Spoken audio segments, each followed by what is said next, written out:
She thought she married a hero until she read his journal. In a quiet suburb outside Minneapolis, lives were simple, predictable, until everything changed in October of 2021. Rachel Carrington, 34, mother of two, says she never saw it coming. Her husband, Deputy Marshal Jared Carrington, had served for nearly 12 years. Medals on the wall, a man of routine, respected, admired, but something was wrong behind that badge. Rachel found it by accident. A leather-bound journal hidden in a box labeled camping gear, dust-covered, smelling of mold.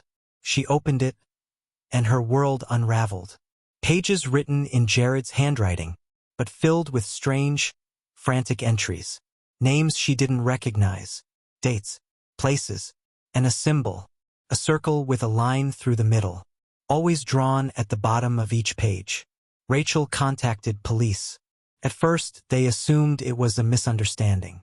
Private diary. But one name stood out, Madeline Crow, a girl who vanished in 2013, 16 years old, never found. Her last known location? A roadside diner 2 towns over, the same diner Jared wrote about. In an entry dated October 12, 2013. Same day, same time, detectives opened an investigation quietly. They searched Jared's storage unit, uncovered what they described as a private archive.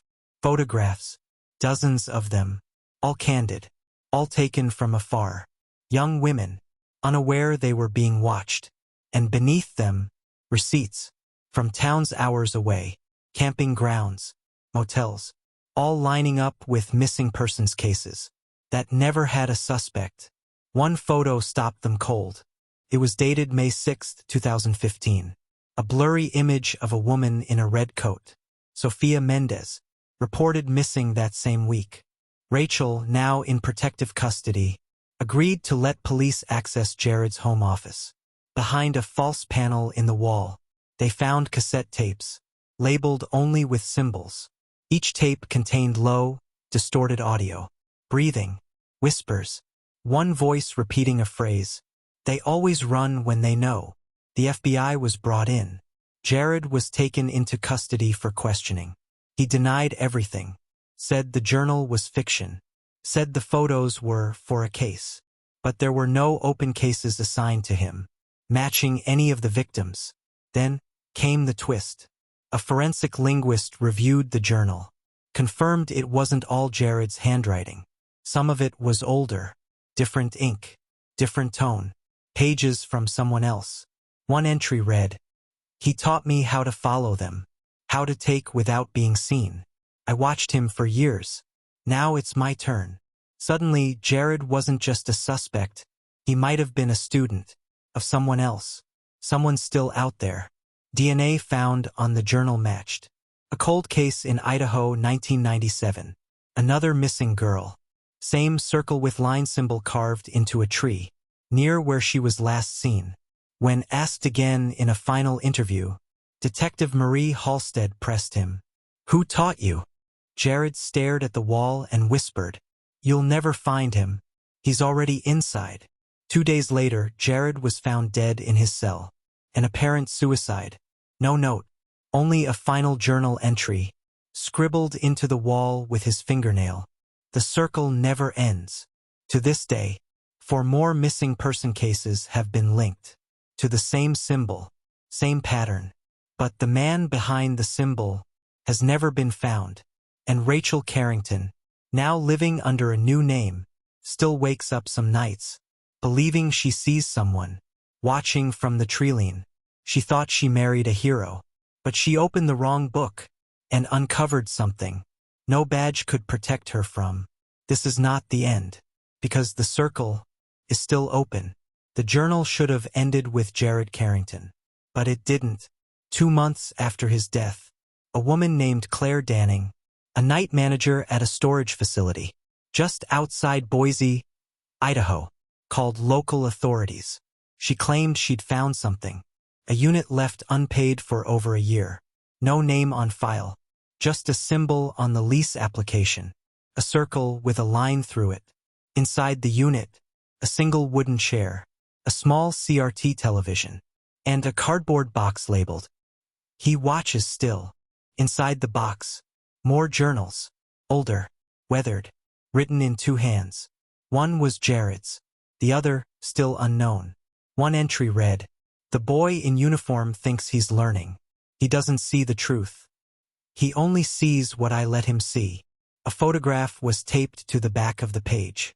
Blurry, grayscale, a long tunnel, and a figure, faceless, standing behind a row of children's bicycles. Federal agents recovered 18 more tapes from the unit. None labeled, just numbers. Each showed footage from unknown homes, interior shots, from inside closets, behind vents, sometimes days of footage, sometimes only minutes, but always ending the same way: sudden darkness, then static, and then, tape 19, only 4 minutes long. It opens with a whisper. Rachel. She hadn't been heard from in weeks. Witness protection had relocated her. No known address, but the tape showed her kitchen. Same wallpaper, same broken light fixture in the background, and a clock on the wall, ticking to 3:17 a.m. She never reported the break-in. She never knew. Investigators traced the location, but the apartment was empty. No sign of struggle, just a single word, scratched into the underside of the dining table. Underneath. At this point, the case broke open in two directions. On one end, a string of disappearances in Oregon, matching the same profile.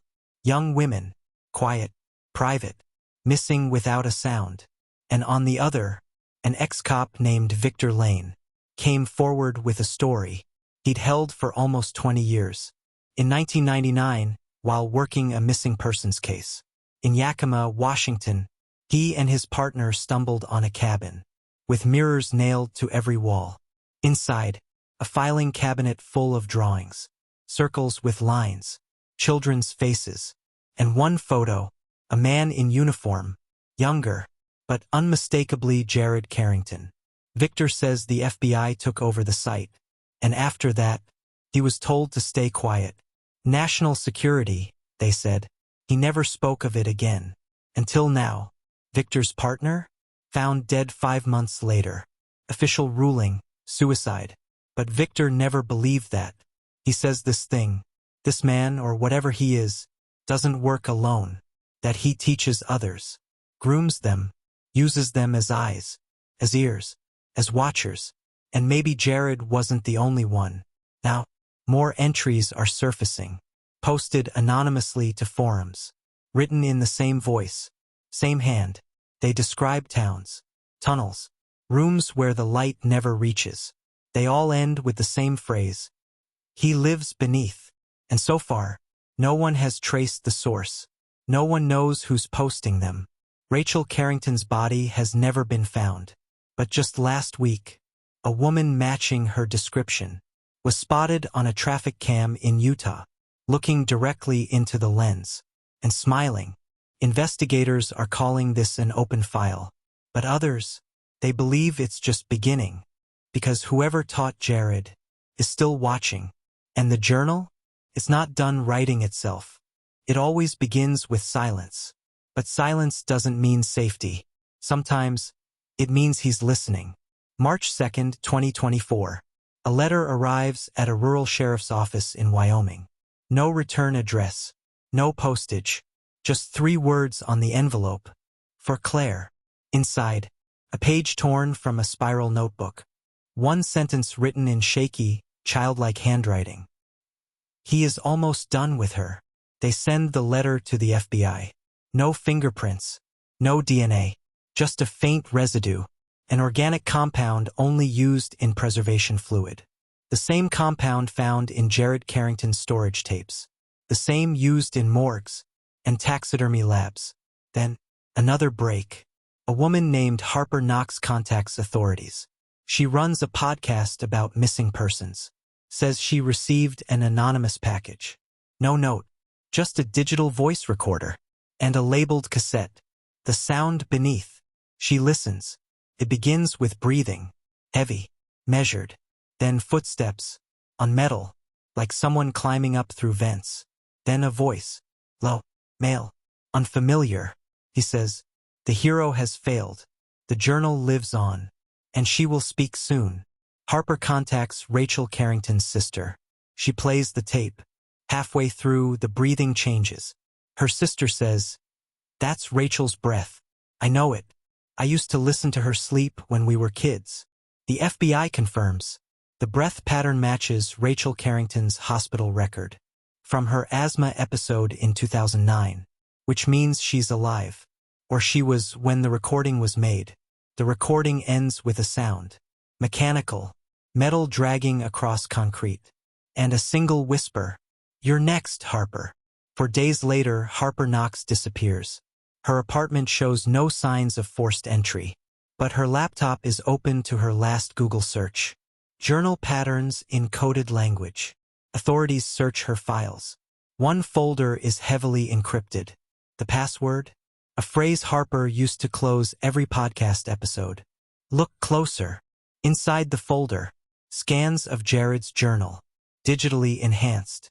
Each letter layered with subtle markings, invisible to the naked eye. But when color inverted and zoomed, pattern emerges. Coordinates, 16 of them, each one pointing to a different small town across the U.S. Each location tied to a missing persons case. And in every case, a witness described hearing the same sound. Just before the disappearance. A vent creaking open. One location, just outside Santa Fe, New Mexico. An abandoned daycare center. Shut down in 1996. Never reopened. Investigators enter with cadaver dogs. They find a sub-basement. Soundproofed. In the corner, a child's shoe. Still clean. Placed on a red pillow. Written on the wall in black marker. Marked, not taken. Chosen, not saved. That same phrase appears again. In a journal mailed anonymously. To a retired profiler in Quantico. He opens the package, and inside is a single Polaroid photo. Rachel, standing in what looks like a tunnel. Eyes open, face blank, and behind her, a figure, featureless, tall, his hand on her shoulder. The profiler calls it a symbol, not a person. A presence that inhabits watchers. He believes Jared wasn't the only one writing. That the journal is passed, copied, altered. A living contagion of observation. The profiler writes, "It's not just about who's watching. It's about what happens when you watch too long." Now, Claire Carrington is missing. Disappeared from federal custody. Her apartment, untouched. Her dog, unfed. But the journal she kept, her personal one, is gone. The only clue left behind? A VHS tape, wrapped in plastic, labeled simply, Part 3, and on the tape, a single image, frozen, looping, Claire, standing in the tunnel, smiling. The timestamp on the tape? Tomorrow's date. They still don't know who's behind this. They don't know how far it spreads. But the journal hasn't stopped. And now, it's starting to write about us. It always ends where it began. But not this time. This time, it begins after the ending. March 10th, 2024. 2 days after Claire Carrington vanished. A package arrives at the FBI's Behavioral Science Unit. No stamps. No sender. Inside a USB drive. Labeled in smudged permanent marker. For you. They plug it in. One file. An audio recording. A distorted voice. Metallic. Mechanical. Almost human. It says, "She sees it now. He never was the hero. He was the first door. She is the key." Then silence. Just white noise. But when audio engineers filter the spectrum, they find a sequence. Morse code. It spells out a new name. Dr. Miles Rennick. A forgotten name. A former child psychologist. Worked at a psychiatric facility shut down in 2002. Why? Unethical observation experiments on children who claimed they saw things in the vents. One of those children, Rachel Carrington. The facility? Less than 10 miles from the tunnel in the Polaroid. The FBI reopens the Rennick file. Photos, tapes, and one clinical report stands out. Subject RC11 displays externalized memory behavior. She speaks in loops, draws vents, recites coordinates in her sleep. They track down Rennick's last known address, a cabin in Washington state, abandoned. Inside, hundreds of journals, handwritten, identical formatting to Jared Carrington's. But these date back to the 1980s. One entry. He watches through eyes that are borrowed. We write it down, so he can stay, so she remembers. On the cabin wall, painted in black ink, a chilling timeline, names, dates, disappearances, and at the bottom, 2 final names, Claire Carrington, Harper Knox, both already gone. Then something else, a mirror, propped against the far wall, cracked, but the reflection isn't quite right. 2 agents confirm, they're not alone in the glass. There's a figure, motionless, standing just behind them, but when they turn around, nothing. The Bureau seals the cabin, declares it contaminated. But one agent, Agent Miriam Lowe, doesn't buy it. She's followed this case since the day Jared was arrested. She's read the journals, listened to the tapes, watched the footage, and she's convinced of one thing. The journal writes back. It learns. It adapts.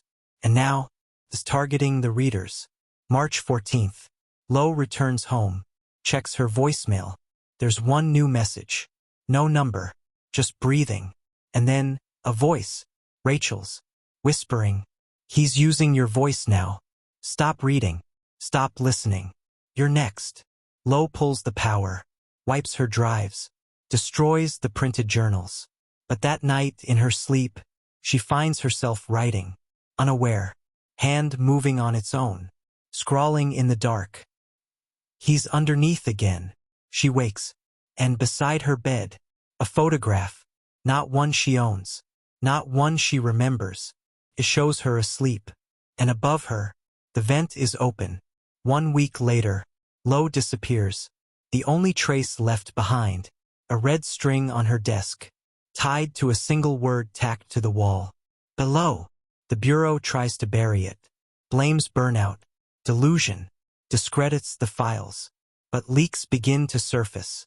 Clips, journals, shadowy figures in the backgrounds of photos never released to the public. And a new message arrives. On a social media page of a missing persons group. Post. Anonymous. The caption reads, "She's writing again." The image, Claire. Eyes blacked out. Hands pressed to glass. Behind her, more journals. Pages fluttering. One comment appears below the post. From a deleted account. It says, "This is not a story. This is a signal." And then nothing.